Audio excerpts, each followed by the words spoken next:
कक्षा 12वीं भौतिकी में पिछले वीडियो में हमने धारा और अनुगमन वेग में संबंध पढ़ा था। आज हम अनुगमन वेग के लिए व्यंजक ज्ञात करेंगे। जैसा कि पिछले चित्र में आप देखे थे, PQ एक L लंबाई का चालक है जिसे बाह्य विद्युत क्षेत्र से जोड़ दिया गया है। इस L लंबाई के चालक के सिरों पर यदि द्विविभवांतर लगाया जाए तो उसके अंदर प्रत्येक बिंदु पर विद्युत क्षेत्र E उत्पन्न हो जाएगा।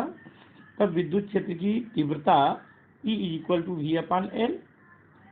चूंकि इलेक्ट्रॉनों में ऋण आवेश होता है और प्रत्येक मुक्त इलेक्ट्रॉन विद्युत क्षेत्र की विपरीत दिशा में एक बल आरोपित करती है।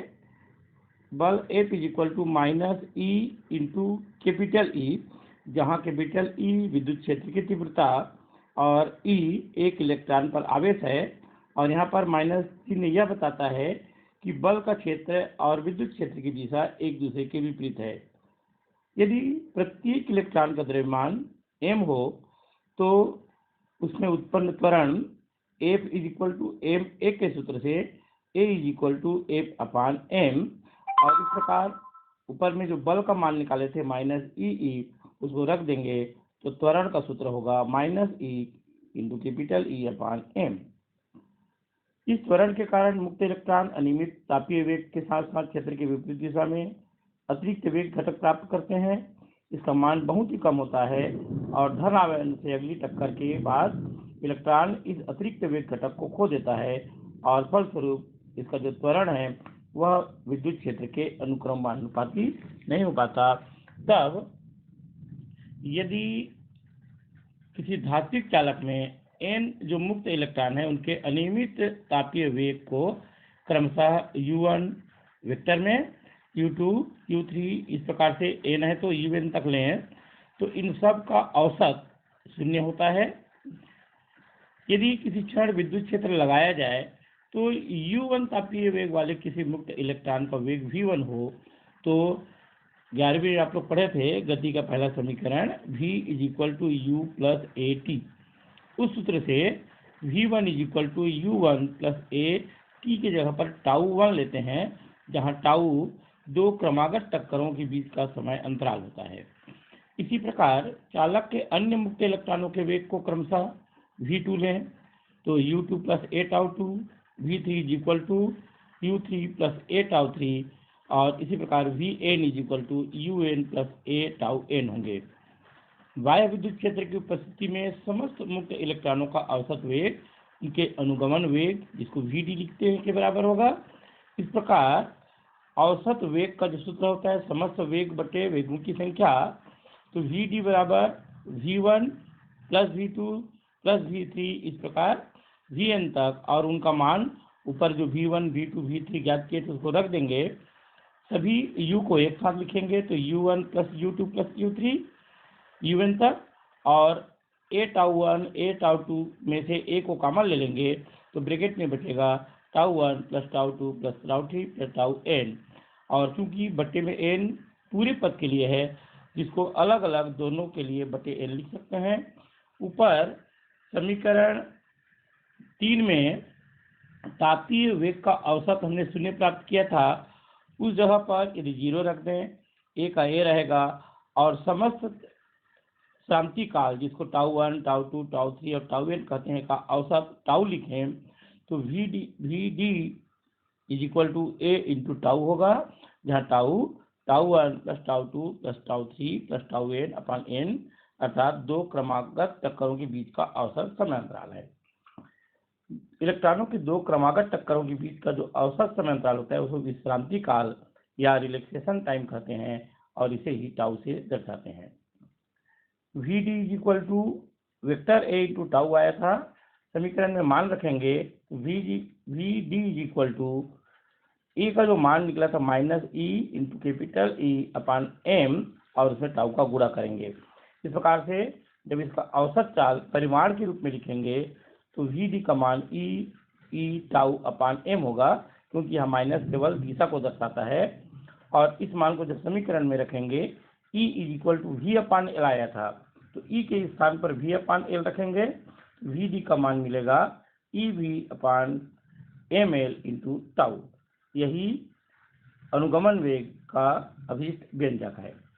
इस प्रकार यदि मुक्त इलेक्ट्रॉन त्वरित होते हैं किंतु अनुगमन वेग समय पर निर्भर नहीं करता अपितु नियत रहता है। एक परिभाषा देखेंगे, गतिशीलता, मोबिलिटी। किसी भी आवेश वाहक की गतिशीलता अनुगमन वेग का वह मान है जो उसके द्वारा एकांक विद्युत क्षेत्र में प्राप्त किया जाता है, या प्रति एकांक विद्युत क्षेत्र के अनुगमन वेग के परिमाण को आवेश वाहक की गतिशीलता कहते हैं। इसको म्यू से दर्शाते हैं। इस प्रकार यदि ई तीव्रता के विद्युत क्षेत्र में आवेश वाहक प्राप्त अनुगमन वेग का जो परिमाण है Vd हो तो गतिशीलता म्यू Vd/E। इसका मात्रक भी निकाल सकते हैं, Vd का मात्रक बटे E का मात्रक, अर्थात इसका SI मात्रक होगा मीटर स्क्वायर प्रति वोल्ट सेकेंड। गतिशीलता सदैव धनात्मक राशि है और यह वाहक की प्रकृति पर निर्भर करती है।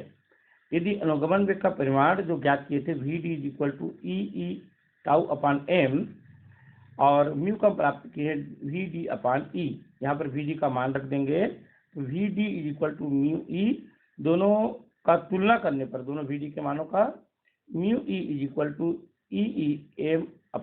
E/m इंटू टाउ, दोनों तरफ से कैपिटल E कट जाएगा तो म्यू E/m इंटू टाउ। यहाँ E/m को विशिष्ट आवेश कहते हैं। इस प्रकार इसको ज्ञात कर सकते हैं। आवेश वाहक की गतिशीलता विशिष्ट आवेश जो E/m है और विश्रांति काल टाउ के गुणनफल के बराबर होती है। इसके पहले हम विद्युत धारा I पढ़ चुके हैं। विद्युत धारा और गतिशीलता के बीच संबंध।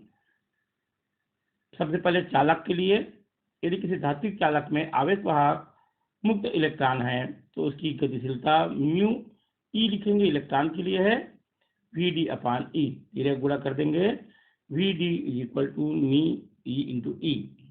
किंतु मुक्त इलेक्ट्रॉनों के कारण विद्युत धारा I NeAVd, ये धारा और अनुगमन वेग के बीच में संबंध ज्ञात किए थे, तो इसी में I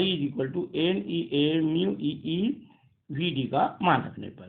इसी प्रकार जो अर्धचालक हैं इसमें जो आवेश वाहक होते हैं इलेक्ट्रॉन और होल दोनों होते हैं। इलेक्ट्रॉन जो ऋण आवेश के वाहक होते हैं और होल जो धन आवेश के वाहक होते हैं।